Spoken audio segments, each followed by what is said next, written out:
Një aksion pastrimi u zhvillua së fundmi përgjatë lumit Devol në Bashkinë Maliq, nisma u ndërmosh si pasojë e problematikave të krijuara nga rishjet e shumta gjatë muajve nëntor dhe janar, të cilat sollën mbetje dhe ndotje përgjatë brigjeve të lumit. Përfaqësuesi i organizatës Reinforced Sustainability Albania, Oliam Dervishi, theksoi rëndësinë e angazhimit të përbashkët për mbrojtjen e natyrës dhe mbajtjen pastër të hapësirave publike.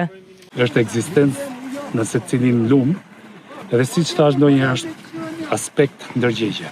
Për ndryshuar këtë gjë duhet bëjmë sado që kemi në dorë. Ajo që ne kërkojmë gjithmonë është që përballë këtij problemi duhet të qëndrojmë të gjithë. Bashkia Maliq në këtë rast ka bërë dhe ka nisur si fushat dhe më bëjë qefi që kemi bashki që po mundohet të bëjë diçka. Por nga ana tjetër sot kemi ardhur edhe për ta mbështetur pse. Ne quajmë këtë lloj ndotje, e ngjojmë ndotje rastësore. Pra vjen nga një burim. Burimi praktikisht duhet ta zbulojmë.